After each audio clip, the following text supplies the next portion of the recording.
En el video anterior a este compartíamos información publicada en Breitbart, Texas sobre la cantidad de dinero que ha incautado el gobierno de Estados Unidos que viaja de Estados Unidos a México. Ya saben, decía yo en ese video que de sur a norte va la blanca y de norte a sur pues viaja la lana, y también me comentaron de forma muy certera también las armas, desgraciadamente.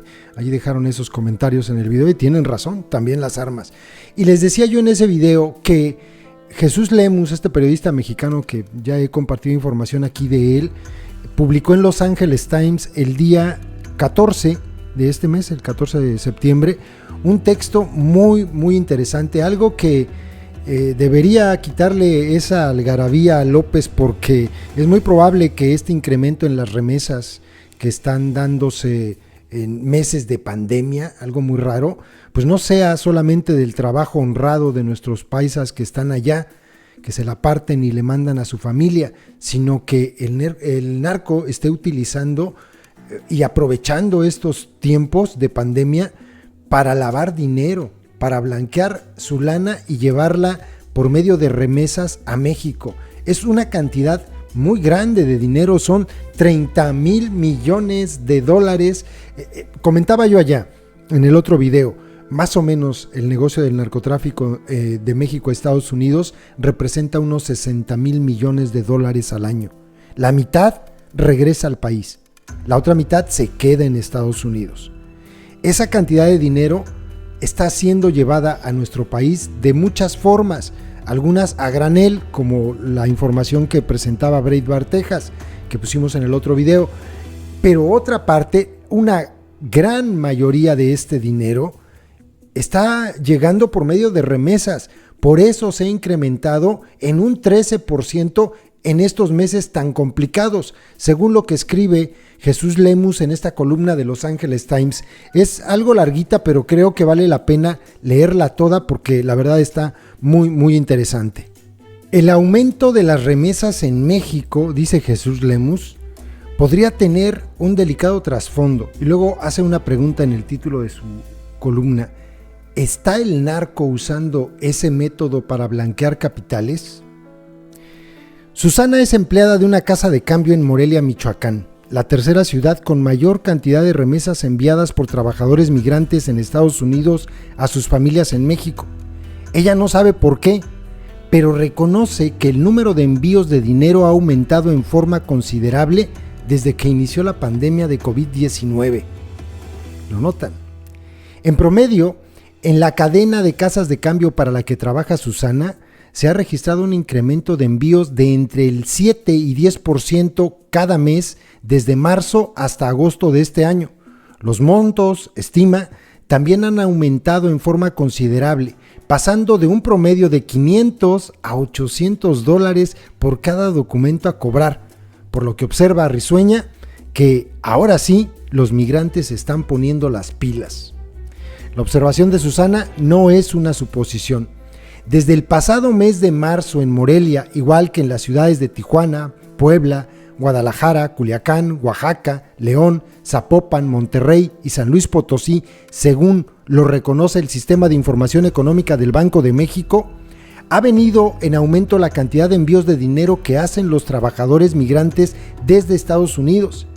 El incremento de los envíos de dinero a México, que solo de marzo a agosto ha sido de 13%, con relación al mismo periodo del año pasado, también ha sido celebrado por parte del propio presidente López Obrador, quien ha reconocido que a pesar de la crisis laboral que se registra en Estados Unidos como efecto de la contracción económica a la que ha llevado la pandemia del COVID-19, los migrantes no solo han dejado de enviar remesas, sino que han aumentado en montos y frecuencia. Hasta aquí todo parece bien. Pero hay algo que no cuadra en la lógica de este renglón de la macroeconomía en la que se soporta gran parte de la actividad económica mexicana. ¿Cómo es posible que frente a la estrechez económica que afronta el mercado laboral del sector migrante en Estados Unidos, manifieste tales signos de fortaleza? Sí, no checa. A mayor desempleo, mayores envíos de dinero. Desde que inició la pandemia por COVID-19 en Estados Unidos a mediados de enero de 2020, según lo estima el Centro para el Estudio de Inmigración con sede en Washington, el desempleo entre la población migrante principalmente indocumentada ha crecido un 320%, cuantificando a finales de abril de este año que ya eran más de 4.3 millones de personas de este sector las que se habían quedado sin trabajo, y la cifra iba en aumento. Y aquí hay que considerar, compas, que de esos 4.3 millones de personas, una gran mayoría tienen que ser mexicanos, porque en porcentaje somos la comunidad latina que más presencia tiene en Estados Unidos. Entonces, más o menos en ese mismo porcentaje seguramente se han quedado sin empleo. Continúo. Ante esta evidencia persiste la duda. ¿Cómo es que los migrantes mexicanos en plena crisis de desempleo han aumentado las remesas a sus localidades de origen a niveles que ni siquiera eran observables en el 2019, cuando la economía de Estados Unidos creció en un 2.3%? En ese momento, en 2019, el monto promedio de envíos de dinero era de $2.900 millones cada mes. Al día de hoy, en plena pandemia, con los mercados laborales contraídos solo entre marzo y agosto del 2020, el promedio de remesas enviadas por los migrantes a México se ubica en $3.200 millones por mes, según lo que reconoce el Banco de México. La única hipótesis viable para entender este desfase de la lógica es lo evidente. Los cárteles están utilizando el sistema financiero formal de envío de remesas, aprovechando la contingencia social generada por la pandemia para ampliar su cometido en el blanqueo de capital y transferencias de dinero de Estados Unidos a México. Esa es la forma de operar que tienen.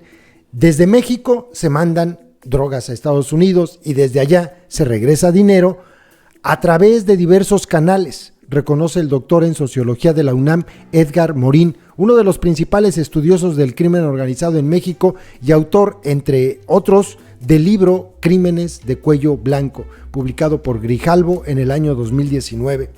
Así, no es descartable la posibilidad de que los grupos criminales que operan en ambos lados de la frontera hoy estén aprovechando el sistema de envío de remesas para trasladar a México parte de sus capitales logrados por la venta ilícita de drogas, sobre todo por la imposibilidad de franquear los estrictos controles que en las aduanas de la frontera con México han establecido el gobierno norteamericano para evitar el tráfico de dinero.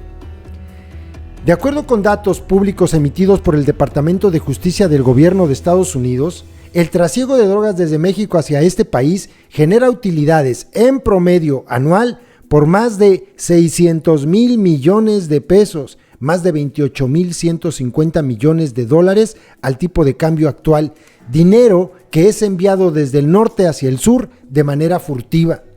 Aun cuando parte de la estrategia conjunta de los gobiernos norteamericano y mexicano para combatir el blanqueo de capitales de los cárteles mexicanos se centra en estrictos controles de vigilancia en las aduanas de la frontera en común, los resultados en la incautación del dinero del narco aún son mejorables. Ya lo veíamos en la otra nota, la de Breitbart, Texas, apenas $100 millones en lo que va del año. O sea, en proporción a lo que representa el negocio, pues no es nada. Aunque sea incluso, fíjense, como lo reporta también el gobierno de Estados Unidos, un récord de los últimos 5 años. Nunca se había incautado tanto dinero que llegara de Estados Unidos a México, que pretendiera llegar más bien de Estados Unidos a México, como este año. Y apenas son $100 millones, ¿eh? Entre el 2011, lo digo porque por ahí alguien comentó en el video anterior, se ve que López está haciendo las cosas bien. Ya, sí se ve, ¿no? Sí, nada más que los $100 millones los incautó Estados Unidos. Y por lo que se ve, si las cosas están así, pues resulta que no es muy eficiente el candado para que no se esté lavando dinero en México, porque está pasando un 13% más de dinero en las remesas, que no es normal. Pero continúo. Entre el 2011 al 2018, según lo revela el informe Evaluación Nacional de Amenazas de Drogas presentado por la DEA en diciembre del 2019, el porcentaje de incautación de dinero del narco osciló entre el 0.8 y el 2.6% con relación a los 600 mil millones de pesos que en promedio anual obtuvieron los grupos mexicanos por el envío de drogas a Estados Unidos. De acuerdo a este informe de la DEA, la incautación física de dinero del narco ha venido de más a menos. Estos dicen al revés. En el 2011, pero ese es hasta 2019. En 2020 es el récord, En el 2011 se logró decomisar 741 millones de dólares en aduanas y operativos directos. En el 2012 la cantidad incautada disminuyó a 707 millones de dólares. En el 2013 solo decomisaron 617, vean cómo va disminuyendo. En el 2014 apenas 555 millones de dólares, así hasta llegar a menos de 100 millones de dólares en el año 2019. Fíjense cómo iba disminuyendo. Las cifras a la baja en el decomiso de dinero físico del narco siguieron en el 2015 cuando se incautaron 525 millones de dólares, 2016 apenas 423, mientras que entre 2017 y 2018, en esos 2 años, apenas 234 millones de dólares, apenas. Las acciones de decomiso de dinero tanto en aeropuertos, aduanas fronterizas o cateos domiciliarios por parte de autoridades federales de Estados Unidos también han venido a la baja desde el 2015, cuando se registraron 13.902 intervenciones. En el 2016 hubo 9.554 eventos de decomiso, en el 2017 fueron 5.281 y en el 2018 solo se actuó en 4.654 casos.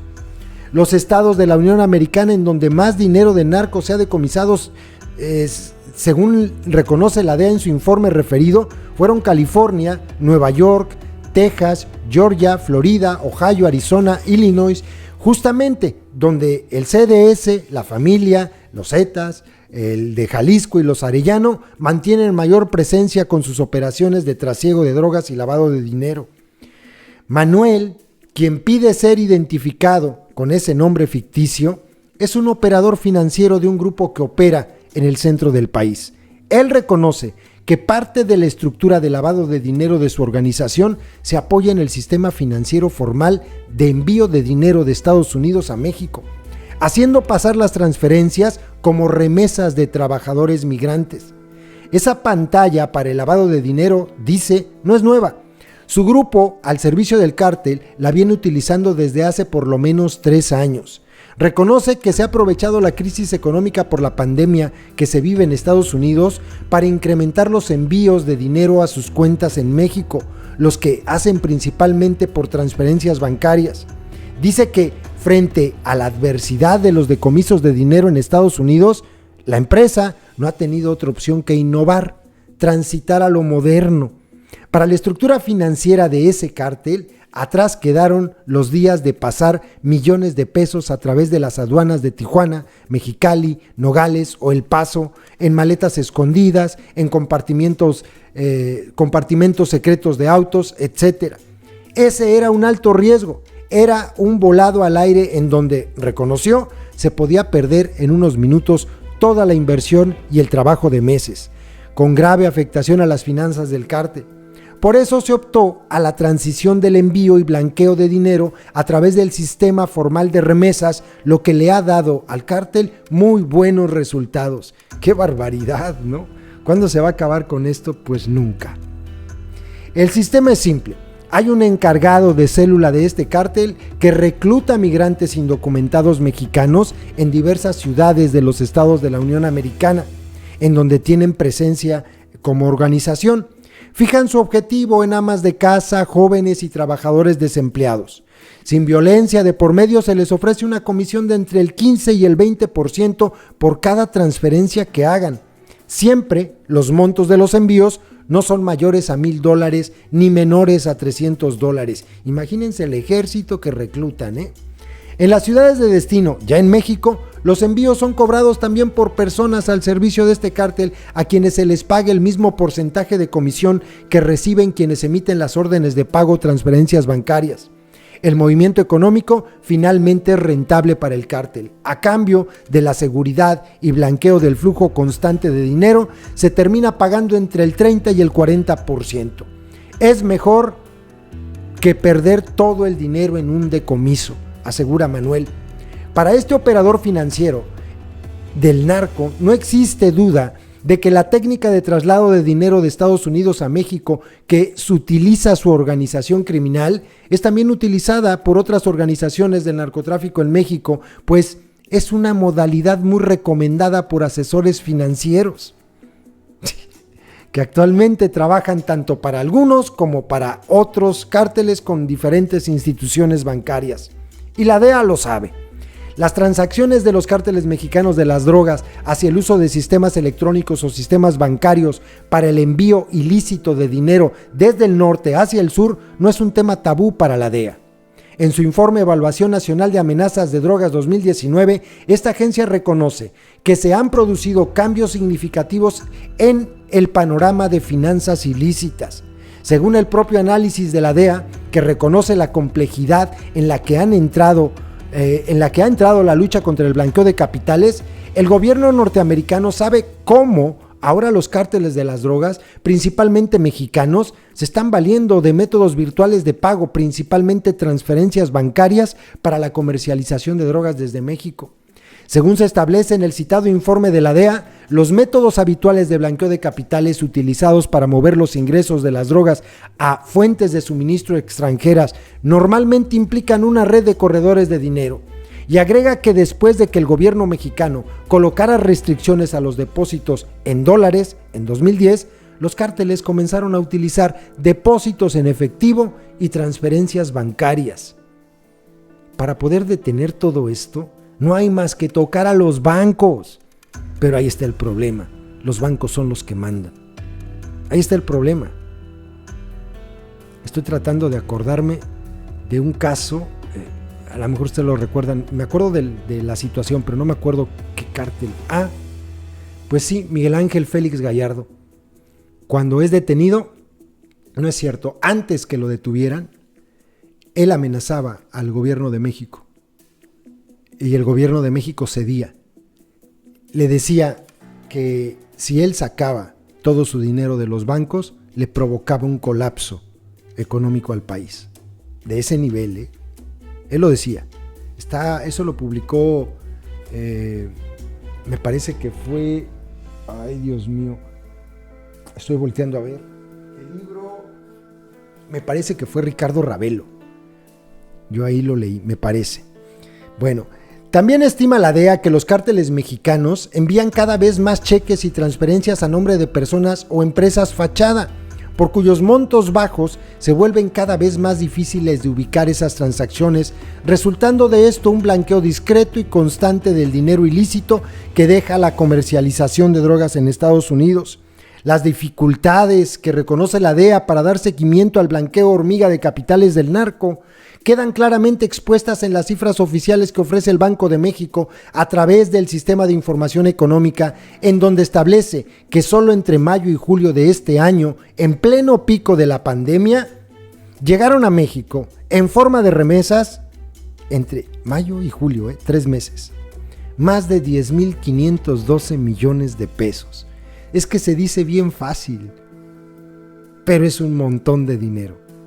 No es ni siquiera un porcentaje mínimo. Bueno, no es ni siquiera la mitad de lo que ha invertido México para tratar el tema de la pandemia. Y en 3 meses ellos metieron esto. Dicho monto se hizo posible a través de más de 31,000 transferencias electrónicas, 2,595 órdenes de pago, y más de 1,100 depósitos de efectivo en ventanillas bancarias o casas de cambio, en donde el promedio de dinero enviado en cada transacción osciló entre los 320 y los 343 dólares. Aunque oficialmente no se ha reconocido por el gobierno de Estados Unidos ni por el de México sobre la infiltración de los cárteles mexicanos en los envíos de dinero que ha hecho que las remesas aumenten en plena crisis económica causada por la pandemia, hay un dato que expone el Banco de México que deja en evidencia esa posibilidad. Las 10 ciudades en donde mayor presencia mantienen los principales grupos del narcotráfico es donde ha aumentado considerablemente los envíos de remesas. Extraña coincidencia, ¿no?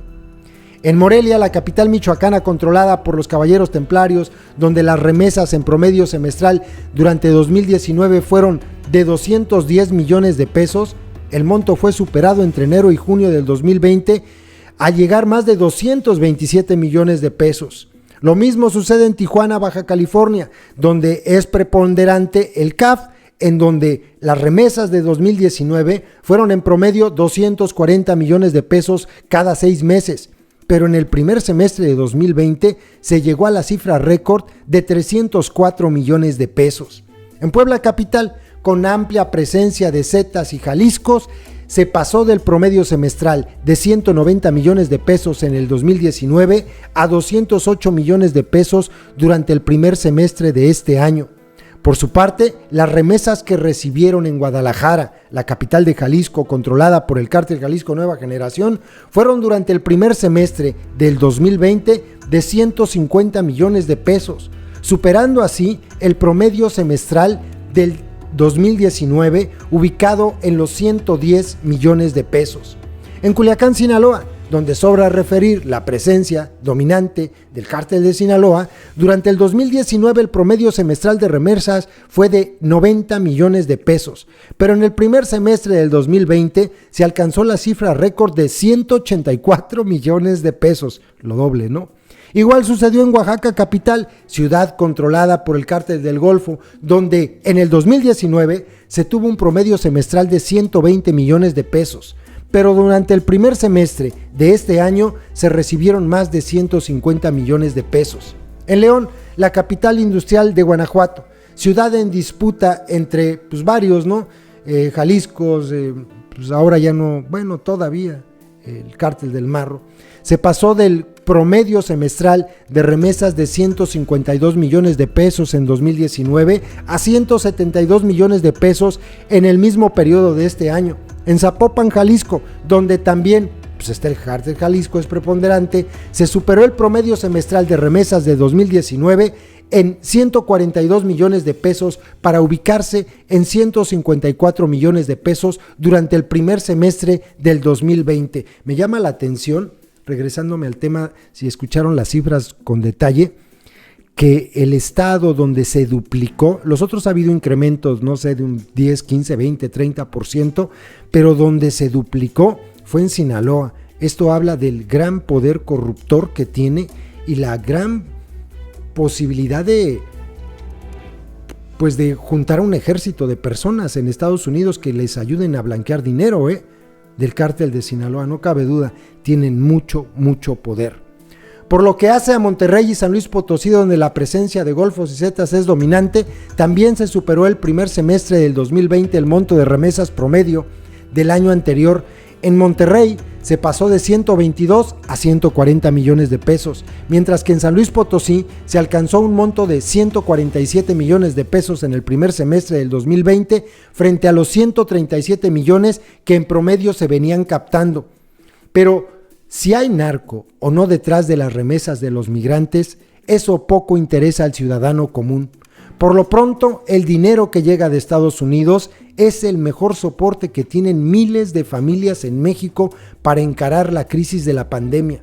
Pues de acuerdo con el Instituto Nacional de Estadística, Geografía e Informática, el desempleo ya alcanzó al 25% de la población mexicana, que en términos reales significa que más de 2.100.000 personas perdieron su empleo. Es muy fuerte, ¿no? Muy fuerte.